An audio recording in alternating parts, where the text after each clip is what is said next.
What will happen to Lily when she realizes she should stop Kane's manipulative actions? Will you agree to Lily and Kane's relationship ending so she can go back to Billy? Find out what her decision will be in the next episode on TV Spoilers.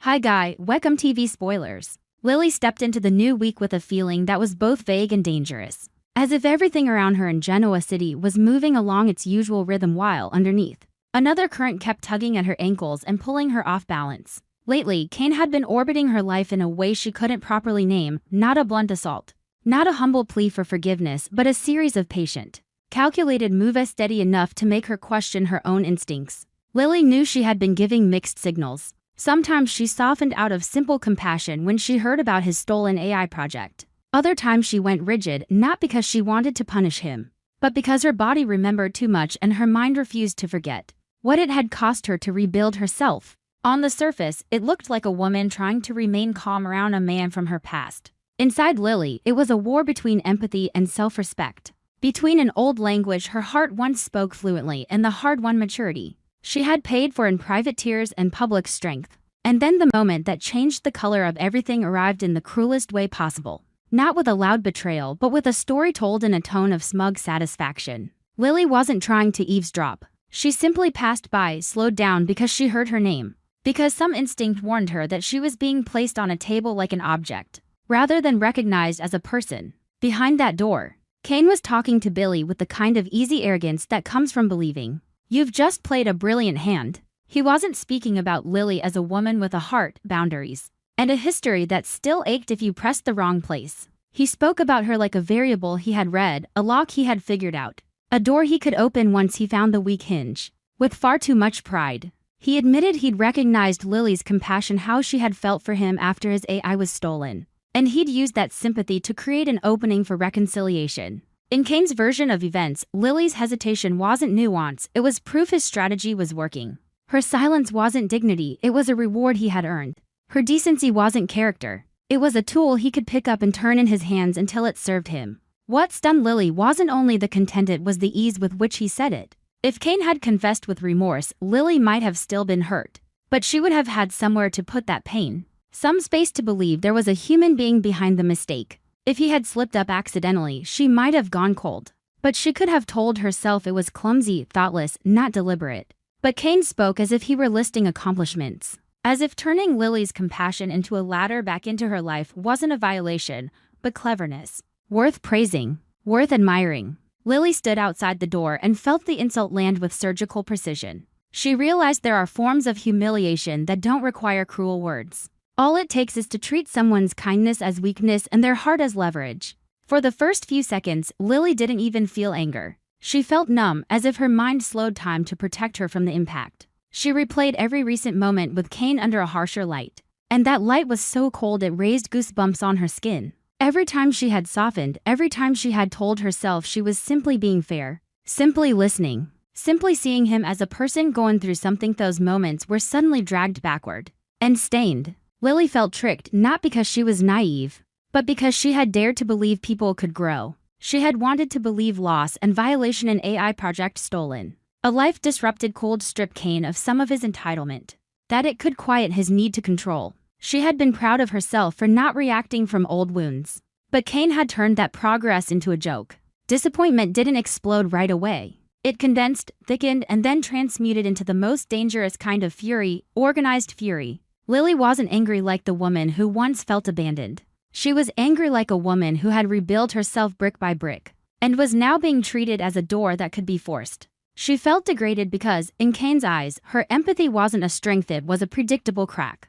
Worse, in his story, she didn't have choices. She merely responded to buttons he believed he knew exactly how to press. And Billy was there. Even if Billy wasn't cheering Kane on. Even if he was only listening because he didn't want to escalate the situation. His presence sharpened Lily's humiliation. Lily had always hated the sensation of her private life becoming a topic of conversation in rooms she didn't control. She hated even more that it was being framed like strategy, feelings reduced to a tactic in a game. Kane had pulled Billy into the orbit, turning the complicated triangle between them into a chessboard Lily hadn't even agreed to sit at. Lily's rage rose like a flame catching air, but it didn't make her reckless. It made her clear. She couldn't even hear the rest of Kane's words. One message drowned out everything else: he had used her. He had treated her like a pawn. He had taken her compassion and turned it into a path back to her, not because he understood her, but because he understood the mechanics of her. In that moment, Lily recognized what was most dangerous about Kane wasn't that he wanted to return. It was that he believed he had the right to return, by any means necessary. She kept walking, but every step felt like glass underfoot. She needed space to breathe, but she couldn't run from what she had just heard, because running would hand Kane the advantage. Her mind yanked her into directions so violently it hurt. One part of her wanted to storm in immediately, expose him, cut every thread clean, give him back the shame he had just tried to drape over her. Another part wanted to retreat, to lock herself away, because facing this meant admitting that, for a moment, she had let the past touch her present again. Lily despised the sensation of being dragged toward an older version of herself, even if only for a second. She hated that Kane could make her question whether her own decency had been weaponized against her. In the middle of that inner storm, the only thing that kept Lily upright was logic, and logic showed her another truth: Billy. In the chaos, Billy could become a point of steadiness, not as some perfect contrast to Kane, but as someone anchored in Lily's current reality. Billy understood Lily as she was now, a woman who had survived enough to know her worth, who understood that silence can carry weight, who knew anger doesn't have to scream to be terrifying. If Lily wanted to stand firm against Kane, she needed a shoulder that didn't judge her, eyes that saw her as a person rather than a target. Billy could be that shoulder, especially as everything around Lily and Kane grew more unstable. As Lily's mixed signals created the exact kind of emotional fog Kane thrived in. And as Billy found himself on the line between witnessing and intervening, between staying out of it and being unable to look away. But Lily also understood that leaning on Billy didn't mean escaping into a different story. It only meant she needed to be steady enough not to be knocked down again. She didn't want to turn Billy into a weapon. She didn't want to use Billy's support to make Kane suffer. She was exhausted by games where one person is used to punish another. What she wanted was justice for herself, the right to be furious, the right to set boundaries, the right to say no without feeling guilty for it.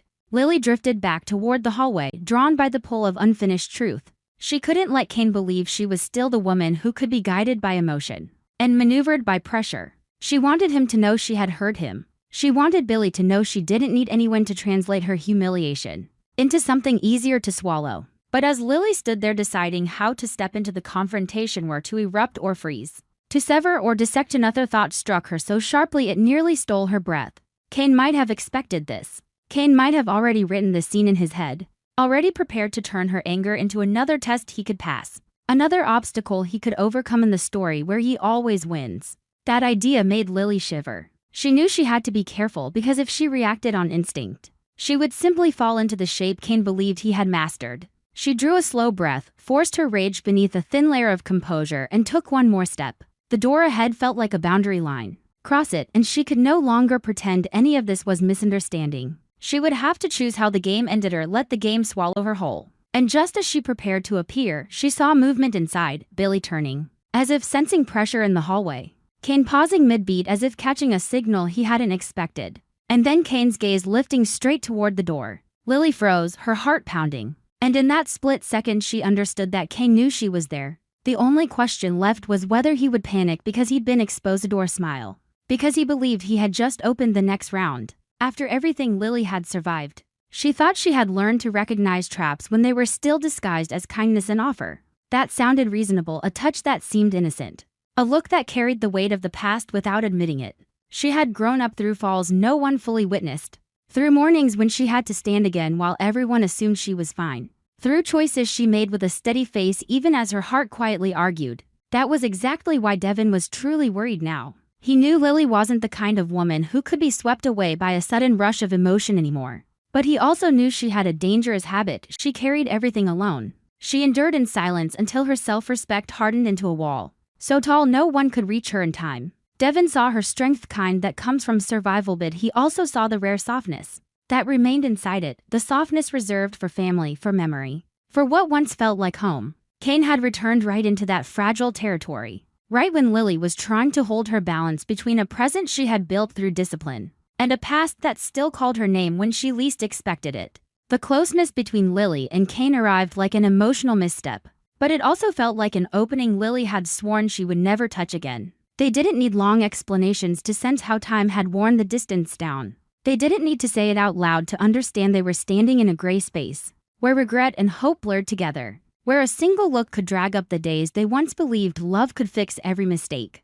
In that moment, Lily wasn't a weak woman crawling back to an old habit. She was simply human, tired of being strong for too long and suddenly facing a door she thought was locked, only to find a thin seam of light slipping through. Kane had placed his story precisely where Lily struggled to stay cold. His AI project had been stolen, the thing he treated like his honor, his future, his proof that he could begin again. Lily listened, and compassion reached her before she could even evaluate it. She recognized the humiliation of having your work taken, the violation of being stripped of control, the helplessness of not being able to name the thief. And because Lily had lived through her own versions of that helplessness, she unconsciously moved a step closer to Kane, as if empathy could become the safest bridge in that allowed them to connect, without reopening every old wound. Kane accepted Lily's encouragement with gratitude that arrived at exactly the right time, in exactly the right shape, like a man determined to prove he had changed. Lily spoke with a sincerity that surprised even her, because she realized she wasn't only comforting someone in crisis, was also persuading herself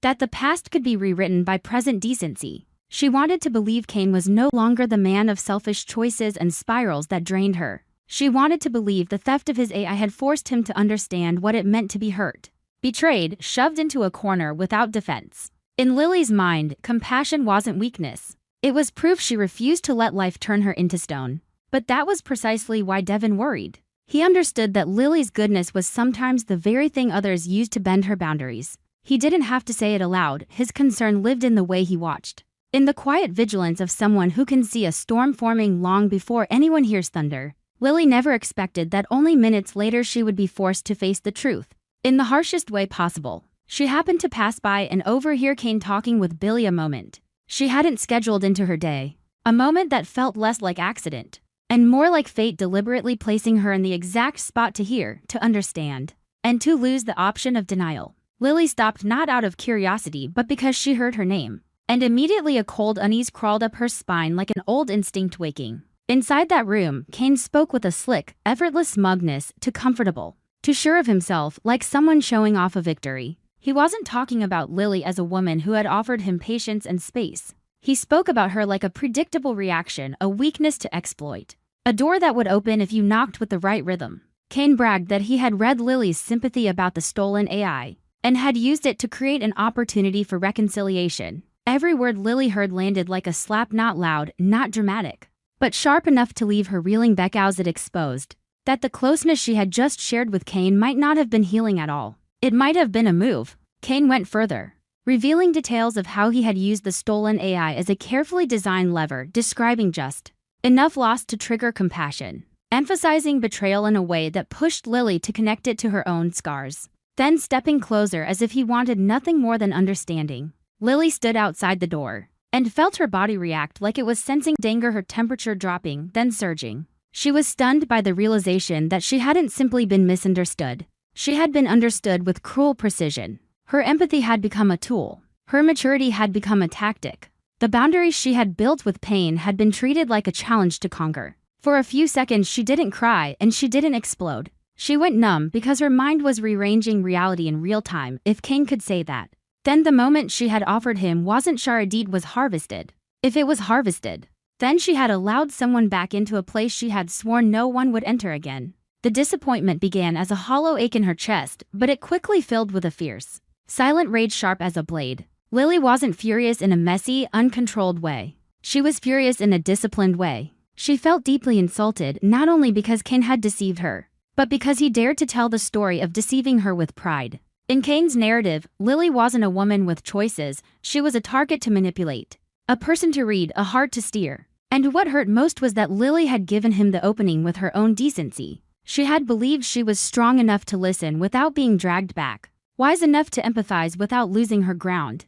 Kane had just proven he didn't see her boundaries as something to respect. He saw them as something to bypass. Lily slipped away in silence. She didn't step into the room and confront him immediately, not because she was afraid, but because she understood that if she let rage drive her, Kane would twist the scene into a performance where he became the wounded man, and she became the emotional woman. Lily had seen that reversal too many times. The manipulator steps back, wears an injured expression, and the one who was used gets forced into apologizing for being angry. She refused to let that happen again. She walked like someone holding a flame inside her palm, hid enough to burn, but contained until she chose the moment and place to set fire to what deserved to be destroyed. In Lily's mind, a decision formed with terrifying clarity. She would expose Cain. She would end any remaining hope of reconciliation. Not because she hated him, but because she had to honor herself. The farther Lily moved from that door, the more clearly she replayed the past days with a cold, ruthless awareness. The messages, the coincidental timing, the way Cain appeared exactly when she was tired,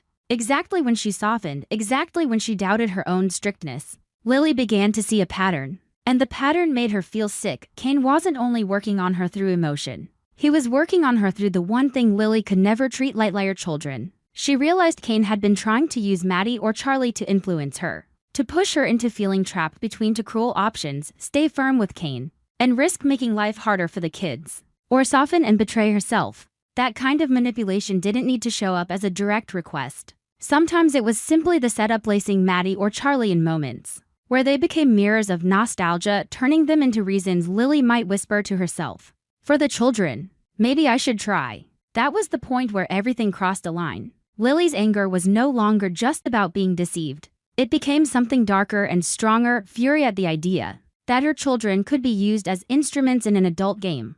Lily could endure a lot. She had swallowed her pain before, kept her face calm while her insides shook. But the moment she saw Maddie or Charlie being positioned as leverage, every protective instinct in her rose up like locked doors slamming shut. She began to see Cain with brutal clarity: not a remorseful man trying to come home, but a man trying to reclaim control by any means available. Lily hated that part of her still held emotion, still held memory, still held the reflex to believe. But that was exactly why she had to become stronger, because if she wasn't strong, she would become complicit in the kind of toxic love she had sworn she would never repeat. Devin's worry deepened, because he could sense Lily reaching the most dangerous point where she was hurt enough to erupt, clear-headed enough to go cold, and proud enough to cut off something even if her heart hadn't healed yet. Devin didn't need Lily to explain it. He could feel the air around her change, as if she were gathering the shattered pieces of her emotions into a sealed box and preparing to place it in front of Cain as proof. Lily no longer wanted to talk about repair. She wanted to talk about truth. She no longer wanted to hear Cain's explanations. She wanted him to face what he had done, exploiting her empathy, exploiting her fear of hurting the children, exploiting her maturity by manipulating her in subtler ways than before. Still, one question clung to Lily like a hook: was she strong enough to cut off her feelings for Cain? Not cut him off on paper, not cut him off in one impulsive moment, but cut him off in the place where memory can still feel warm even when the truth is ice. Lily understood the danger. Feelings don't vanish just because you discover you were used. Sometimes the pain gets worse because you realize you can still miss someone who hurt you. She despised that. She despised the way the heart can betray logic. She hated that a part of her still wanted to believe Cain could change, that he had simply spoken carelessly, that he might regret it. But she also knew this: if she gave him another chance simply because she was afraid to let go, she would be teaching herself the wrong lesson: that boundaries are negotiable if the person violating them knows how to press the right buttons. So Lily began to plan. Not a dramatic explosion, but a precise exposure. She wanted everything so clear Cain couldn't hide behind excuses. She wanted Billy to face what he had heard and what he knew, not to blame him, but to prevent the story from being twisted later. Lily wanted to put the truth on the table like a knife, sharp, cold, free of unnecessary emotion, because she understood how Cain's mind worked. If she spoke through tears, he would claim she still loved him. If she spoke through rage, he would claim she was unstable. Only calm would frighten him, because calm would prove she was no longer controlled by the feelings he believed he could read. And then, just when Lily thought she had mastered her breathing again, a harsher truth surfaced from beneath her control. Part of this fury was aimed at herself. Lily was angry that she had softened, angry that she had allowed a story about stolen AI to reopen a door she had fought to keep shut, angry that she had let Maddie or Charlie become the bridge she used to convince herself that returning to Cain might be right. But in that anger, Lily also recognized what real growth looked like. It wasn't never making a mistake. It was stopping before the mistake became disaster. She had heard the truth in time. She had seen the game in time. She still had the chance to choose herself. Lily returned to her silence, heavy as stone. In her mind, images tangled together: the closeness from earlier, Cain's smug voice, the names of Maddie and Charlie like fingerprints inside an adult scheme. She felt as if she were standing on a thin boundary linear: on one side, a past with gravity; on the other, a present that demanded the necessary cruelty of self-protection. Lily didn't want to become bitter, but she refused to become someone's pawn. Now she understood she had to choose, cut off her feelings to protect her dignity and her children, or let emotion keep pulling her back and accept that Kane would always find a way to use her softness as his doorway. Lily stood in front of that decision like she was facing a door this time. She wouldn't simply listen behind, she would walk through and change the rules. The anger inside her had ripened into action, cooled into control. Yet right as she prepared to confront Kane, her heart stalled on one last cruel fact: feelings don't disappear just because the truth is exposed, and because they hadn't disappeared, what she was about to do would hurt more than any choice she'd made before. Lily closed her eyes for a brief beat, as if asking herself one final question: how strong am I? And where am I still weak? Then she opened them and moved toward Kane with the truth hidden like a blade in her sleeve. And at that exact moment, she heard the familiar sound of Maddie and Charlie being mentioned again. And Lily realized Kane might already be preparing another move, one that could pull her backward right before she cut the final cord. On our TV Spoilers channel, I'm always looking for content inspiration for each video by compiling short video clips to analyze and offer my personal opinions. This channel specializes in analyzing, theorizing, and discussing plot points in the Young and the Restless series from the perspective of a longtime fan. Through this, viewers can gain deeper, more objective, and more interesting insights. Subscribe to the channel to stay updated on the latest news about the Young and the Restless series.